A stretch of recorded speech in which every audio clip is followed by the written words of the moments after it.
All right, let's dive into the mind of someone you've probably never heard of, but whose ideas are, well, they're terrifyingly influential. We're talking about an ancient architect of power, a guy who wasn't content with just changing a few laws. No, he wanted to completely rewire society itself. His name was Shang Yang, and what he built was basically a national operating system, all based on one thing: the logic of total control. So Shang Yang's whole premise was just incredibly radical. I mean, he wasn't interested in small tweaks or gradual reforms, not at all. He wanted to tear everything down and redesign society from the ground up. His goal? To literally create a new kind of human being, one that was perfectly optimized from birth to death for the needs of the state.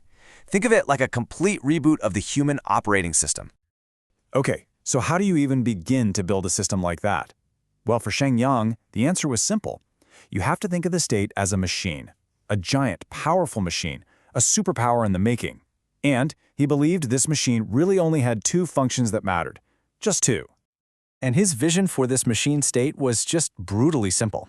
On one side, you have the engine. These are the only two things that generate real power: agriculture, which produces resources, and war, which takes them. That's it. Everything else, art, trade, philosophy, you name it, he saw all of that as just parasites, leeches on the system, things that drained its strength, distracted people, and ultimately weakened the machine. And this quote really captures his cold mathematical logic perfectly. If you have 100 people farming and only one person idle, the state will rule the world. I mean, think about that. For him, power had nothing to do with culture or happiness or personal freedom. It was just a brutal ratio of producers to non-producers. All you had to do was maximize labor, get rid of all waste, and in his mind, world domination was basically inevitable. So to get this perfect machine up and running, Shang Yang knew he had to do some house cleaning, a kind of social exorcism, really. He had to get rid of what he saw as societal viruses, these groups he literally called the 5 Vermin. So who exactly were these enemies of the state? Okay, so first up, scholars. Why? Because they made people think too much and question the law. Can't have that. Next, the virtuous critics, the ones who talked about a morality that wasn't dictated by the state. Then you have the brave fighters, the heroes who fought for their own personal glory, not for the king. And finally, you've got craftsmen and merchants, people who got rich and could move around, operating outside of the state's direct control. Are you seeing the pattern here? Every single one of these groups represents some form of independent thought, independent value, or independent power. And that was a direct threat to the absolute control he wanted. And here's the absolute key to understanding why he hated these groups so much. It all comes down to one concept: portable capital. See, their value wasn't tied to a plot of land. It was in their heads, their skills, their connections, their wallets. It was portable. And if you have portable capital, what can you do if you don't like the ruler? You can leave. You can take your value and go somewhere else. And that was terrifying to Shang Yang.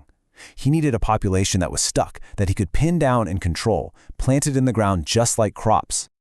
All right, so once he identified who to get rid of, Shang Yang started building the actual physical structure of his control system.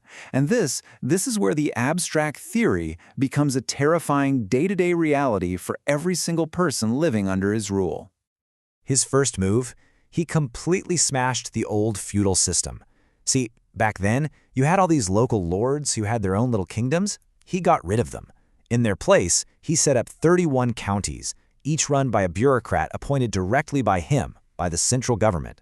This structure was brilliant in a scary way.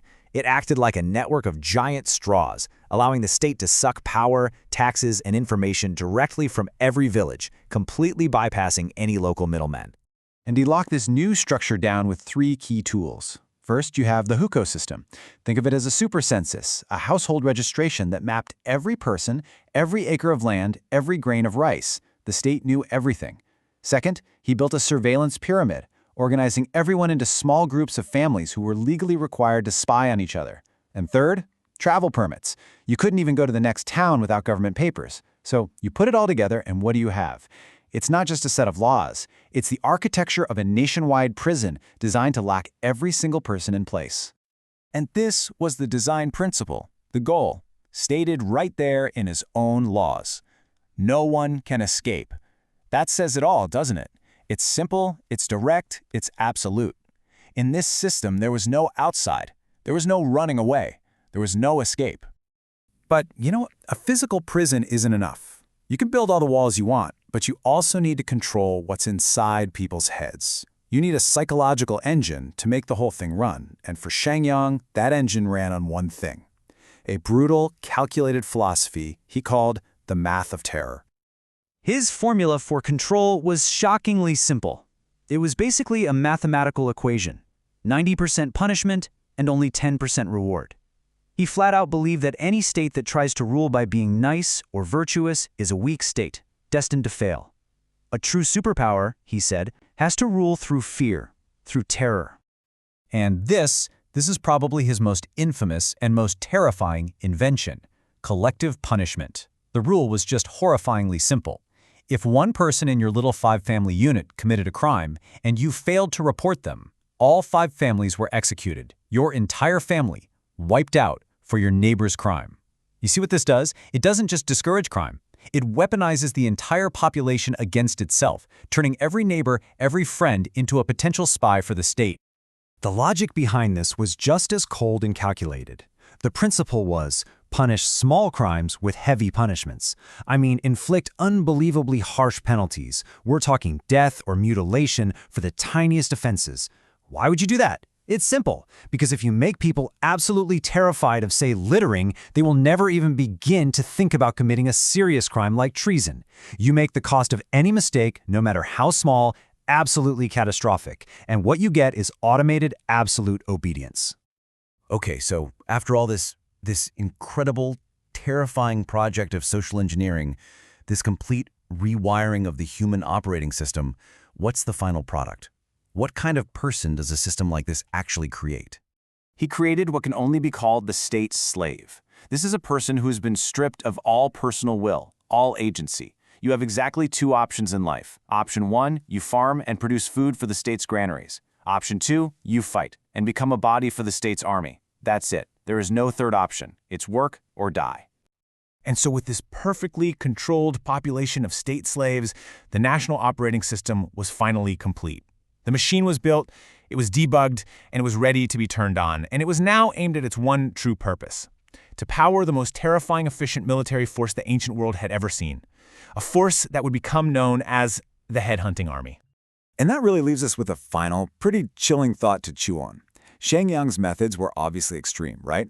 But his core idea that fear is a much more powerful motivator than reward, that idea is an old one, and it's a powerful one. So the question for you is, do you see echoes of this math of terror in our world today? Maybe not as brutal, but in more subtle ways? Perhaps in certain management styles at work, or in political strategies, or even in the algorithms that are designed to keep us engaged online. It's definitely something to think about.